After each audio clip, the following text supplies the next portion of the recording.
My name is Renee Sappington, and this is my partner, Connie Campbell. And we want to share a little bit of our story with you. We have always known that we are loved. We each grew up in a good home and in a good church community. And based on the love and support that we experienced growing up, it was easy to know that God loved us unconditionally.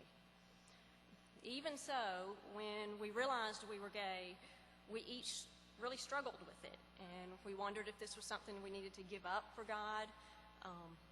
We wondered what our families and friends would think, and we wondered what it meant for our faith and our place in the church. And it was years later, actually in church, that we met. It was as pure and innocent a meeting as two persons could have. We spent many hours talking about our faith and our faith journeys. We were really in the same place, both of us having come to the point where we realized that being true to God meant being true to ourselves. We didn't date long at all before I knew this was the person for me. This person I loved was wonderful and smart and funny.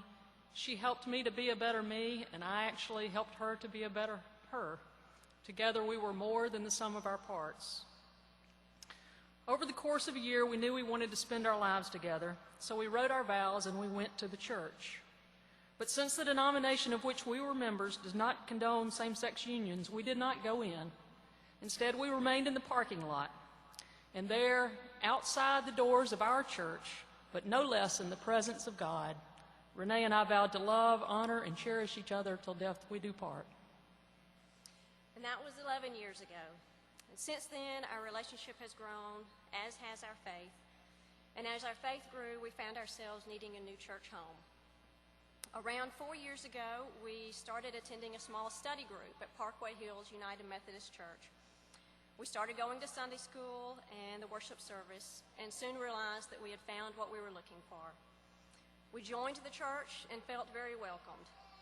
We don't actually know how many of the members realize we're gay, but our Sunday school yes, more know now. Our Sunday school class truly treats us as a married couple. They recognize that our experience is the human experience. Our sorrows and our joys are very much the same as theirs. And we have found a community that values our presence, our insights, and our gifts. But even as we found so many open doors, and we celebrate them, we are painfully aware that some doors remain closed. Indeed, we are here before you today, but only after a great deal of struggle as to what it means to stand before so many people who don't know us and express that we are a couple. And perhaps some of you are having to struggle with even hearing us out. We realize that at some churches in this very denomination, we would be denied membership. And we also know that were we to say our vows today, we would still be standing outside closed doors. The church is God's house, not ours. We grew up in the church, we met in the church, and we were a part of the church. We are in the church not because of how the church addresses homosexuality, but rather in spite of it. We are in the church because we are in relationship with God, and to be in such a relationship means that you are bound together as a part of a larger community of faith. And when you call God your Father, you just don't get to pick and choose who your brothers and your sisters are. Renee and I are fortunate...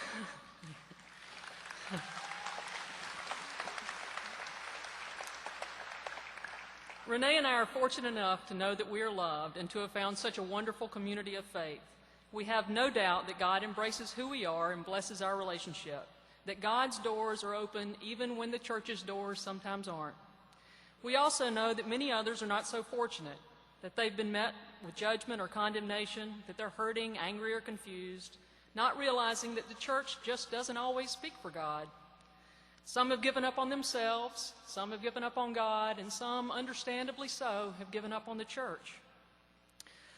We, on the other hand, choose to hope, believing this church we're a part of, a church whose faith is founded in the life and death of Jesus, in his teachings and his promises. This church will find the courage to follow his radical example, opening new doors and always showing God's love to all. Thank you.